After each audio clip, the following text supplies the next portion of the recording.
Hey folks, this is the Thrifty Gamer 83 bringing you a response video. I recently saw a mark of Review Tech USA discussing how Ubisoft would no longer publish M games for the Nintendo Wii U. As a die-hard Nintendo gamer, I really can agree to a point.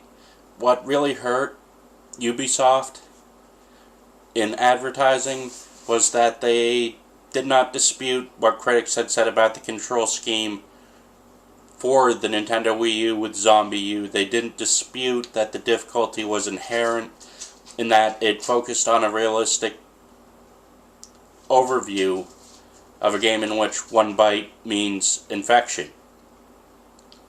Instead, what Ubisoft focused on was further developmental strategies with Sony and with Microsoft, instead of taking a look at how it would affect their branding with Nintendo. Instead, what Ubisoft has done is little more than pull the plug on Nintendo and say, well, it's the fact that you're really known as a family-friendly console, it's the fact that we haven't pushed our marketing to really sort of engage the customers for the Nintendo Wii U. And it seems like they're just doing a push to the side with Nintendo as a platform for mature-rated games. They didn't really defend themselves with Zombie U. They didn't really defend the inherent difficulty challenges. Instead, they took a look at marketing data and pretty much said, well, Nintendo, you're to blame. And it seems to follow it with Assassin's Creed. That they look at Nintendo, look at marketing, look at research, and say, well, making M-rated games is no longer a viable operation and business schematic which we can follow.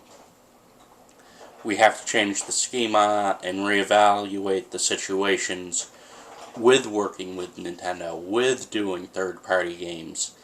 It's really rather hard to see Ubisoft suddenly deciding that they have given up in creating M-rated games for the Nintendo Wii U.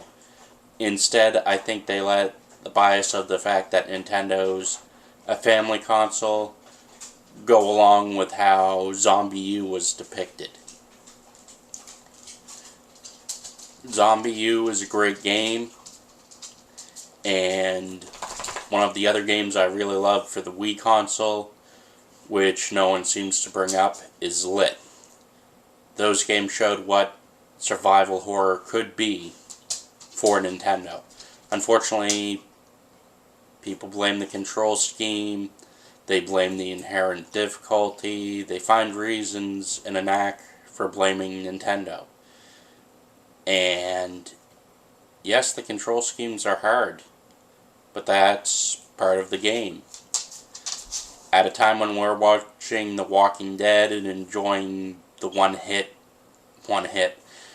bite infections, we really want the old style Resident Evil, this character's immune. But we have to focus it realistically. And I think realistically, the fact that Zombie U provided a form of escapism into the English atmosphere and the British Renaissance of arts to depict what would happen in a zombie apocalypse was a smashing and groundbreaking idea.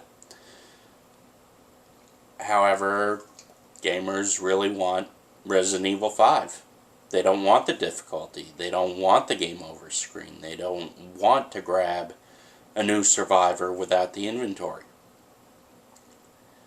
I think that's the problem of Ubisoft, though, for not defending their product. And since they haven't defended their product, sales fell short, and they've never really bounced back. So it could be Nintendo marketing to blame for being too family-friendly, but they took a gamble with Ubisoft to prepare and defend a product which Ubisoft has never really defended publicly or even acknowledged in defense. Mark, I'm not looking for a flame war. I really enjoy your videos. It's part of what's gotten me into making videos. And if you watch this, understand a lot of it is Nintendo's marketing, but a lot of it is Ubisoft not really defending a product. Have a great day, folks. I hope you like my videos and subscribe.